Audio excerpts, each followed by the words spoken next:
In a quiet neighborhood nestled on the outskirts of Los Angeles, a family believed they had found their forever home. Sarah, Mark, and their teenage son Ethan had spent years building a life filled with joy, laughter, and precious memories. The walls of their modest home had witnessed everything, from the first steps of their son to the late-night laughter shared around the dining table. To them, this house wasn't just a place. It was their sanctuary, their safe haven in a chaotic world. But sometimes, life has a way of shattering the illusion of safety. Beneath the surface of their tranquil lives, an invisible threat loomed, a storm they could neither predict nor control, and it all began with a single envelope in the mail. The day had started like any other. Sarah was tending to her garden, her hands gently brushing against the lavender bushes she had planted years ago. Inside, Mark was sipping his coffee, going through a stack of bills on the counter. Their son Ethan was sprawled out on the couch, headphones on, oblivious to the world around him. The peace of that ordinary day was broken when Sarah walked in, holding a letter that would change everything. "Mark," she said softly, her voice trembling. "You need to see this." She handed him the envelope, her hands shaking slightly. The words "policy cancellation effective immediately" were printed in bold letters across the top. After years of faithfully paying their insurance premiums, the company had decided their home was no longer worth the risk. At first, they didn't understand. Why now? They had done everything right, paid their bills on time, followed every rule. But as they read further, the explanation became clear. Their neighborhood had been classified as a high-risk fire zone, and the company had chosen to cut its losses. To them, Sarah and Mark were just another statistic, another red mark on a risk assessment sheet. Mark clenched his fists, anger boiling beneath the surface. "They can't just drop us like this," he said, pacing back and forth. "We've been with them for over a decade." But deep down, he knew that fighting the decision would be like shouting into the void. The system wasn't built for people like them. It was built to protect the corporations, not the families who depended on them. Sarah tried to hold back tears as she looked out the window. The sun was setting, casting an orange glow over the neighborhood. But it wasn't just the sunset. On the distant horizon, a plume of smoke was rising, a chilling reminder of how close the fires were. In another part of the city, Jake sat in his office, staring at his computer screen. A mid-level insurance adjuster, Jake was responsible for enforcing the very policies that were causing families like Sarah and Mark to lose everything. He wasn't proud of his job, but he told himself it was just business. It was easier to focus on numbers and spreadsheets than to think about the lives those numbers represented. But even Jake couldn't ignore the growing sense of unease.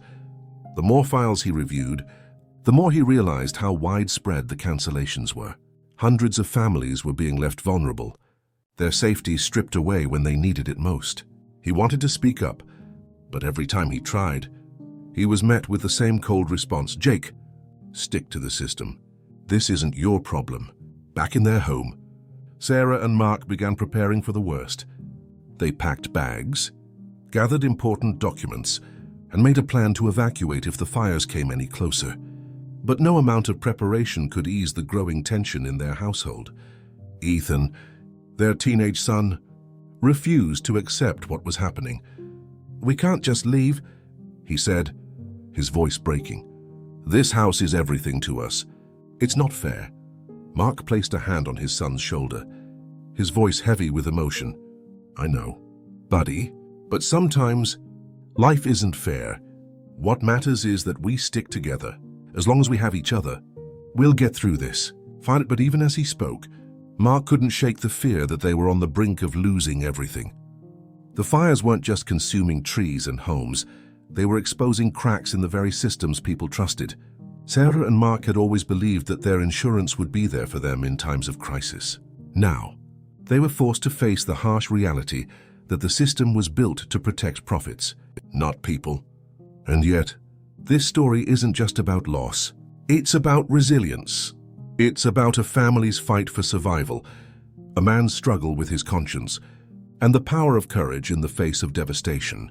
It's about what happens when the flames aren't the only enemy, and betrayal comes from the very people you trusted to keep you safe. What would you do if the system abandoned you? If the safety you paid for disappeared when you needed it most? This is the story of what happens when fire meets injustice, and it's one you won't forget. If this story has gripped your heart so far, don't stop now. Like, share, and subscribe to Heart Stories to follow this journey of survival, redemption, and hope. Together, we'll uncover the truth, one story at a time. And don't forget to click the bell icon so you never miss an update. Let's begin. The first sign came quietly, almost unnoticed. It was a simple letter, folded neatly in an envelope with the logo of their insurance company stamped on the front. Sarah placed it on the kitchen counter, intending to open it later, thinking it was just another policy update. But later turned into days, and days turned into weeks, until one morning. As she cleared the counter of old mail, she decided to finally take a look. Her hands trembled as she unfolded the paper. At first, the words didn't register. It was a standard letter, filled with legal jargon and corporate formality. But as her eyes scanned the page, one sentence stood out, sharp and cold, effective immediately. Your policy has been terminated. Sarah's heart sank. She read it again, hoping she had misunderstood. But the meaning was clear. Her family no longer had insurance coverage. She rushed to Mark, who was working on their car in the driveway. "Mark, you need to see this," she said, her voice shaking. He wiped his hands on a rag and took the letter, frowning as he read it. Policy terminated. Fire risk assessment.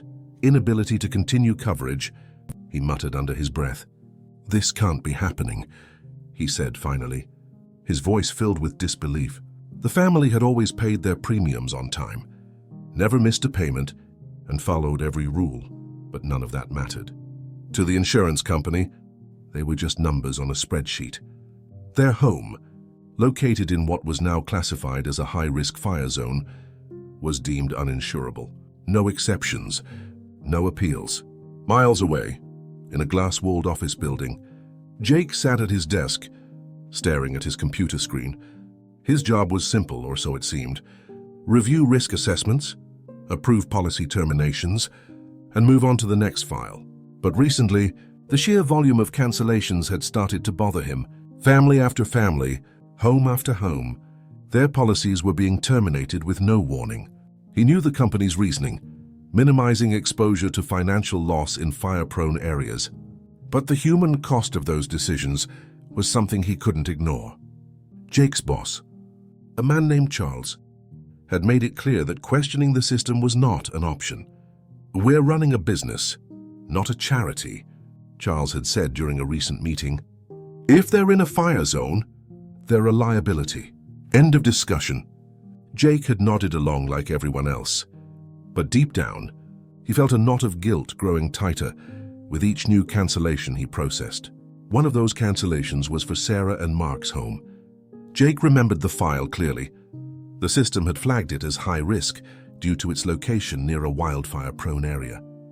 He had clicked approve without hesitation, just like he had done 100 times before. But now, as the fires grew closer, and the news was filled with stories of families losing everything, Jake began to wonder if he had made the right choice. Back at the family's home, the tension was palpable. Sarah couldn't sleep. Every time she closed her eyes, she saw flames consuming their house, reducing their memories to ash. Mark tried to stay calm, reassuring her that everything would be fine, but even he couldn't hide his fear. The news didn't help. Reports of wildfires spreading uncontrollably across the state were everywhere. Entire neighborhoods were being evacuated. Homes were being lost. Lives were being shattered. Ethan, their teenage son, was perhaps the most affected. He had grown up in this house. To him, it wasn't just a building, it was his world. "Why can't we just get another insurance company?" he asked one night during dinner. Sarah sighed, trying to explain. "It's not that simple. Ethan, no one wants to insure a home in this area anymore. It's too risky." Ethan slammed his fork down, his frustration boiling over. "So, what? We just give up? Let the house burn down? His words hung in the air, heavy and bitter. A few days later, the first real warning arrived. A strong wind blew through the neighborhood, carrying the faint but unmistakable smell of smoke. The air felt heavier, hotter. Sarah looked out the window and saw a thin plume of smoke rising in the distance. It was far away, but it was a reminder of how quickly things could change. She called Mark, who was at work, and told him what she had seen. "It's nothing to worry about," he said, trying to reassure her, but Sarah could hear the worry in his voice. That night, they packed a small bag with essentials, just in case. Important documents, a few changes of clothes, some family photos. "We'll probably never need this," Mark said as he zipped up the bag. But deep down, they both knew it was better to be prepared. Ethan, however, refused to pack anything. "I'm not leaving," he said stubbornly. "This is our home. I'm not running away from it." Meanwhile, Jake was grappling with his own crisis of conscience. He had always told himself that his job was just a job, that the decisions he made weren't personal. But now, with the fires spreading and the stories of devastation piling up, he couldn't shake the feeling that he was part of the problem. He thought about Sarah and Mark, though he didn't know their names. To him, they were just a case number, one of many, but the idea that they might lose everything because of a decision he had made haunted him. One evening, Jake stayed late at the office, scrolling through files of cancelled policies. He found Sarah and Mark's file and opened it. There was a note from the system. "High-risk area. Recommend immediate termination." He stared at the words, feeling a mix of anger and shame. He had clicked approve without thinking twice. Now, he wondered if there was anything he could do to make it right. As the fires crept closer, the tension reached a breaking point. The family argued more. Ethan's anger turned to fear. Mark's confidence began to crumble. And Sarah, the glue that held them together, started to feel like she was falling apart at the same time. Jake made a decision that would change everything. He didn't know how or if it would work, but he knew he couldn't stay silent any longer. The warning signs were all there, the smoke, the heat, the cancellations. But the question remained, when the flames arrived, would anyone be ready to face them? The night was unusually quiet. The distant hum of cicadas and the rustle of leaves in the wind seemed almost soothing. But Sarah couldn't shake the unease that had settled in her chest. She stood by the window, staring out at the horizon. What she saw made her blood run cold, a faint orange glow in the distance, flickering like a warning signal. The fires were closer than she had thought. Mark joined her, his face lined with worry. "It's still far enough," he said, trying to sound confident, but they both knew the truth. Wildfires could travel fast, devouring everything in their path in a matter of hours. They didn't have time to wait. The next morning, the winds picked up, carrying ash and embers that rained down like snowflakes. The orange glow had become a roaring inferno, visible from their backyard.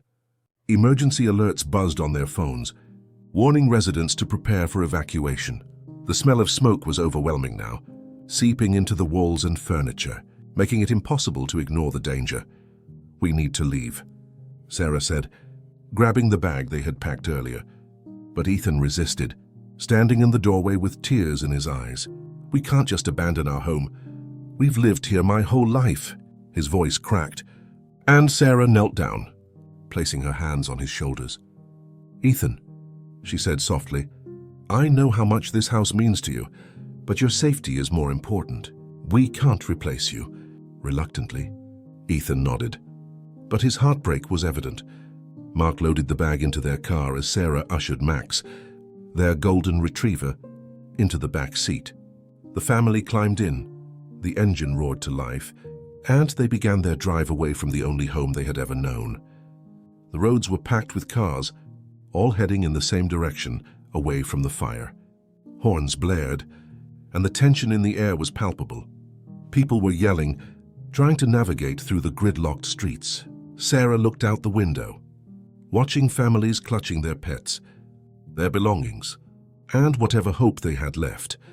Suddenly, a spark of panic shot through her. "Max!" she exclaimed. "Where's Max?" She turned around to see the dog wasn't in the car. In the chaos, he had somehow escaped. "Pull over!" she shouted. Mark reluctantly stopped the car, and before anyone could protest, Ethan bolted out, running back toward their house. "Ethan?" "No!" Sarah screamed. But it was too late. Ethan disappeared into the smoke and chaos, determined to save his best friend. Sarah and Mark followed on foot, the heat of the fire pressing against their skin as they ran back toward the danger they had just escaped. When they reached the house, it was already surrounded by smoke. Flames licked at the edges of their yard, threatening to consume everything. Ethan was inside, calling out for Max. "Come on! Boy, where are you?"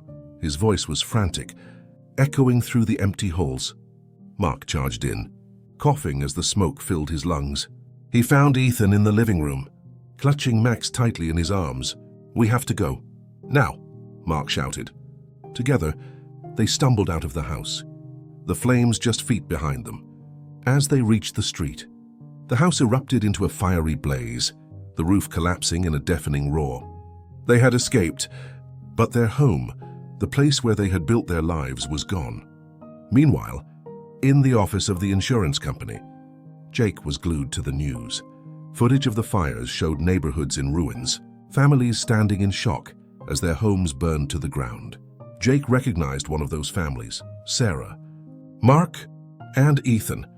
Their file flashed in his mind, the decision to terminate their policy haunting him like a ghost. He couldn't sit by any longer. Jake gathered every piece of evidence he could find, emails, risk assessments, internal memos, and printed them out. The company's deliberate strategy to abandon high-risk areas was clear in black and white. He knew that sharing this information could cost him his job, but he didn't care anymore. He had to make it right. Jake reached out to Sarah and Mark through a mutual contact. When they met in a coffee shop, the family was visibly shaken, their clothes still smelling faintly of smoke. Jake introduced himself nervously. "I'm the one who approved the cancellation of your policy," he admitted. Mark's fists clenched, but Sarah placed a hand on his arm, urging him to listen. "I didn't realize the impact of what I was doing," Jake continued. "But I know now that it was wrong. The company, my company, knew this would happen. They knew families like yours would be left with nothing, and I want to help you fight back." Mark's voice was cold. "Why should we trust you?" Jake handed them the files he had printed out. "Because this isn't just about you. It's about every family who's been betrayed. If we work together, we can hold them accountable." With Jake's help, the family filed a lawsuit against the insurance company, accusing them of negligence and unethical practices. News outlets picked up the story, broadcasting images of Sarah and Mark standing in front of the smoldering remains of their home. Their story resonated with thousands, sparking outrage and calls for reform. The company tried to silence them, offering a settlement in exchange for their silence.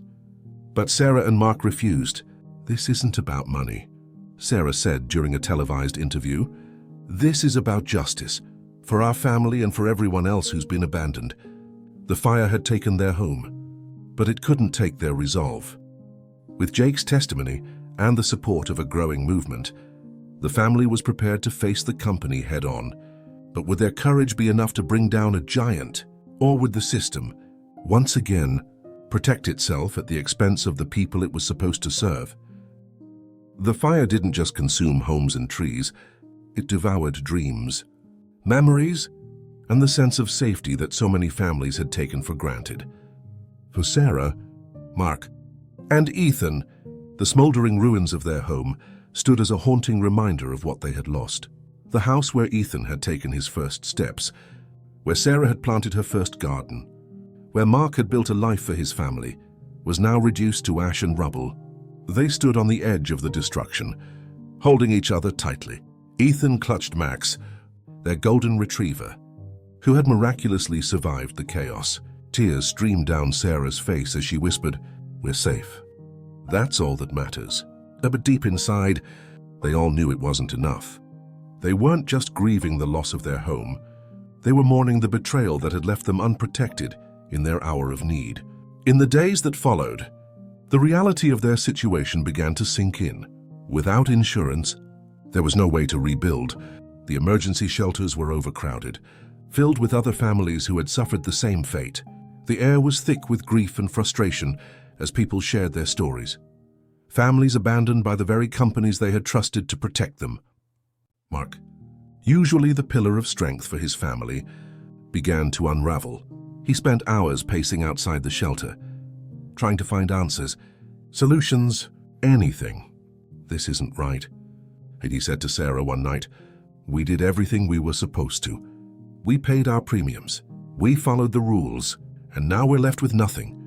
His voice cracked, and for the first time in years, Sarah saw him cry. Ethan, too, struggled to cope. The loss of his home, his sense of stability, weighed heavily on him. He withdrew, spending hours sitting alone with Max, staring at the horizon. Sarah tried to reach out to him, but her words felt hollow.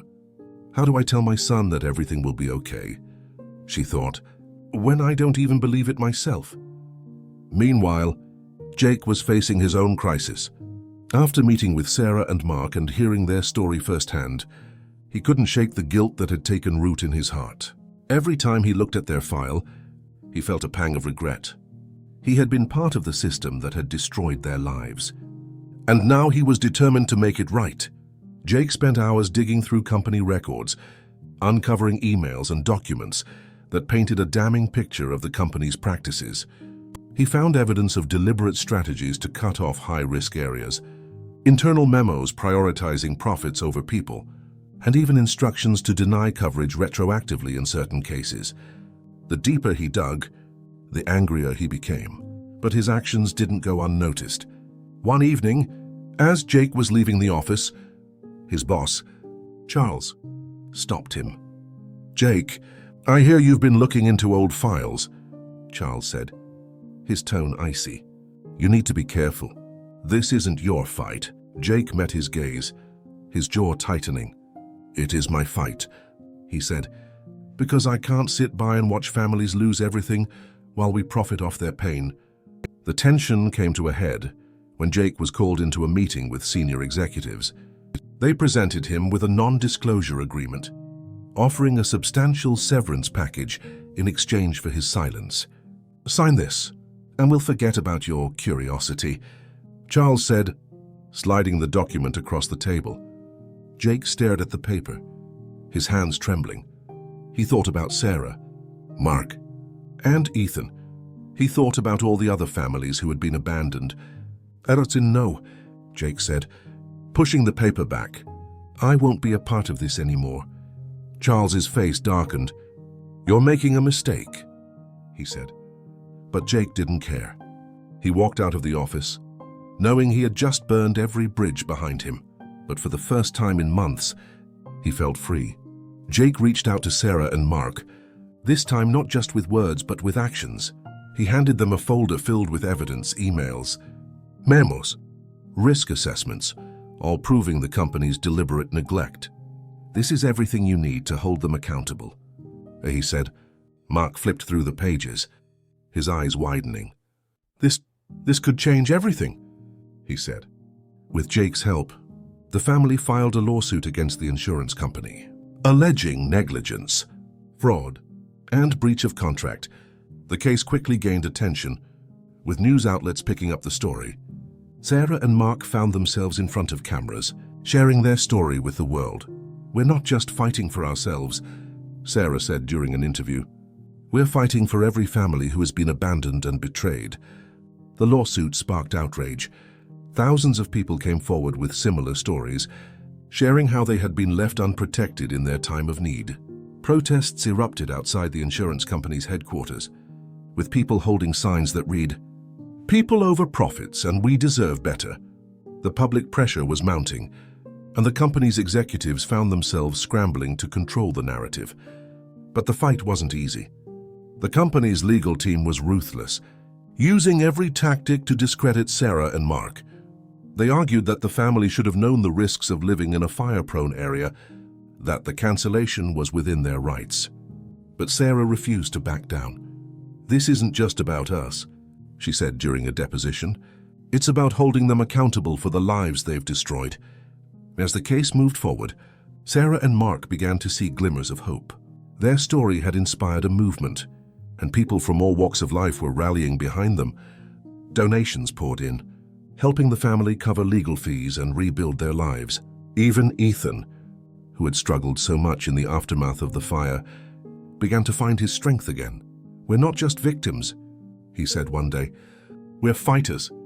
The day of the trial arrived, and the courtroom was packed. Jake took the stand, his testimony a damning indictment of the company's practices. "We knew the risks," he said, his voice steady, "and we chose profits over people. But it's time to make things right." Sarah and Mark watched from their seats, their hearts pounding.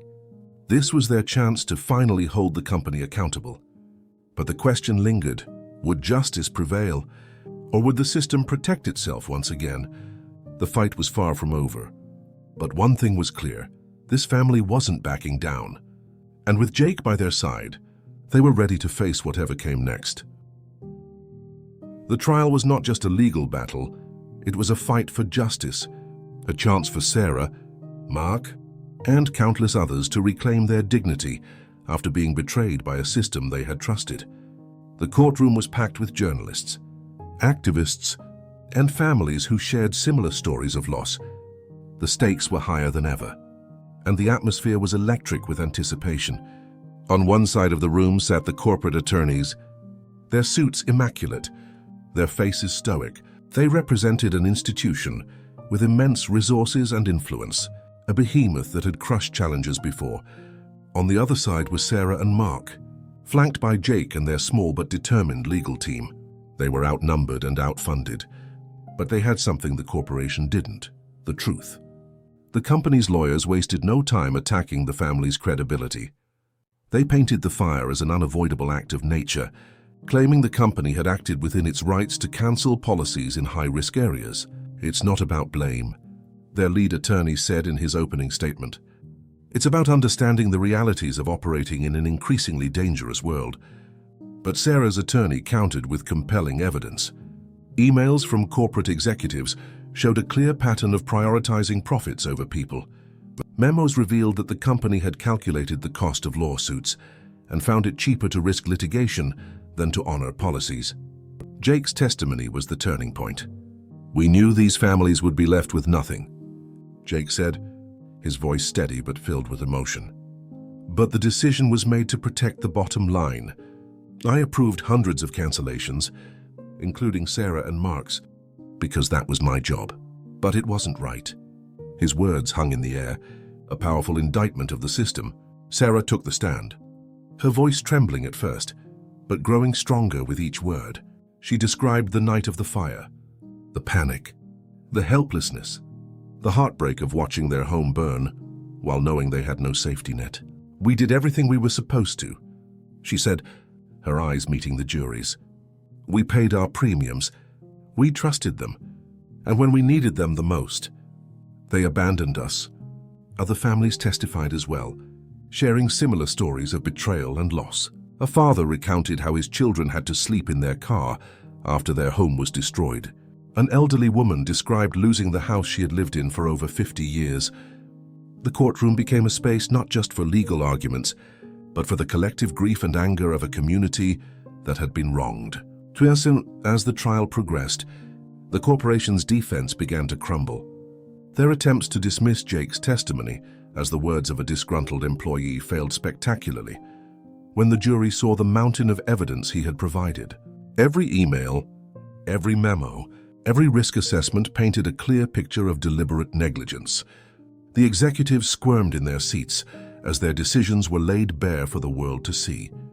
In a desperate move, the company's lead attorney offered a settlement, a significant payout in exchange for Sarah and Mark dropping the case and signing a non-disclosure agreement.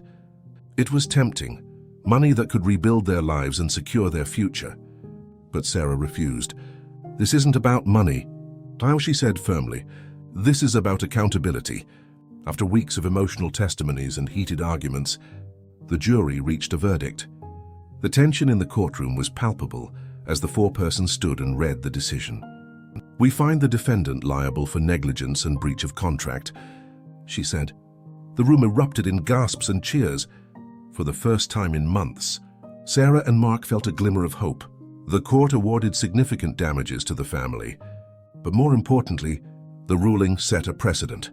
The insurance company was ordered to reinstate policies for thousands of families in high-risk areas and to implement new guidelines ensuring greater transparency and fairness. The decision was a landmark moment, sending shockwaves through the industry. News of the verdict spread quickly, dominating headlines and sparking conversations across the country. Activists hailed it as a victory for ordinary people against corporate greed. Social media was flooded with messages of support, as well as calls for further reform in the insurance industry. Sarah and Mark became unlikely heroes, their story inspiring others to stand up and demand better. Jake's role in the case also earned him widespread recognition. While some criticized him for breaking ranks, many praised his courage in exposing the truth. "I didn't do this to be a hero," he said in an interview. "I did it because it was the right thing to do." With the damages awarded by the court, Sarah and Mark were able to start rebuilding their lives. They decided to stay in the same community, determined not to let the fire take more than it already had. Their new home was smaller, simpler, but it was filled with the same love and resilience that had carried them through their darkest days. Ethan, who had struggled so much after the fire, found a renewed sense of purpose. He started volunteering with a local organization that helped families affected by wildfires, sharing his own story to inspire others. "What happened to us was devastating," he said, "but it doesn't have to define us." After the trial, Jake left the insurance industry. He used his severance package to start a non-profit organization dedicated to helping families navigate the complexities of insurance and hold corporations accountable.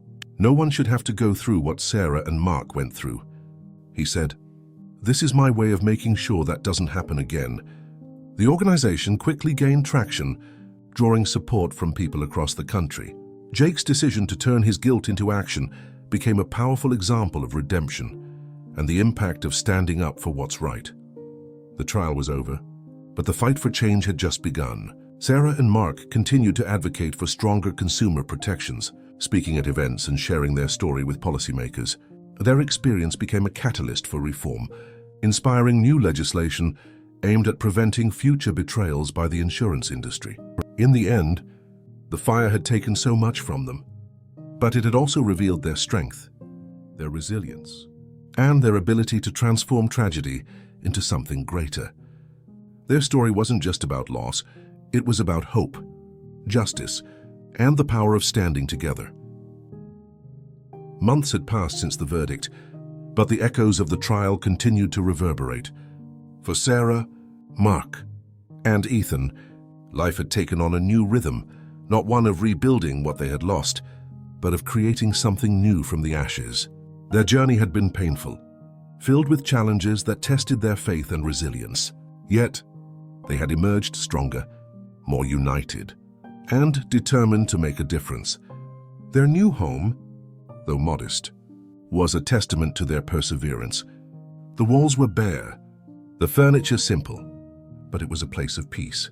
Sarah often stood in the kitchen, gazing out the window at the garden she was slowly bringing back to life. It reminded her of the first home they had lost, but also of the strength it had taken to let go and move forward. For Mark, the fight for justice had ignited a new purpose. He became a vocal advocate for wildfire-affected families, using his story to push for reforms in the insurance industry. He spoke at community meetings, testified before lawmakers, and joined grassroots organizations, fighting for transparency and accountability. "What happened to us shouldn't happen to anyone else," he often said. "We can't change the past, but we can build a better future." Sarah found healing in her connections with others. She volunteered at shelters, helping displaced families navigate the aftermath of loss. Her compassion and strength inspired many, and she became a source of comfort and guidance for those who felt overwhelmed by their circumstances. "I've been where you are," she would say, And I promise, you're stronger than you think." Oh, Ethan, now older and wiser, had turned his pain into action. His experience gave him a voice, and he used it to raise awareness about the impact of wildfires on young people. He started a local youth group focused on rebuilding efforts, teaching kids how to plant trees, restore burned land, and support their communities. For the first time, he felt a sense of purpose that extended beyond himself. Jake, the man who once sat silently in the shadows of corporate greed, had become a symbol of redemption. His non-profit organization had grown rapidly, helping countless families challenge unfair practices by insurance companies. "Every file I approved," he once said, "was a person, a family, a story, and I'll spend the rest of my life making it right." One day, Jake visited Sarah and Mark's new home. He stood in their living room, looking around at the life they had rebuilt.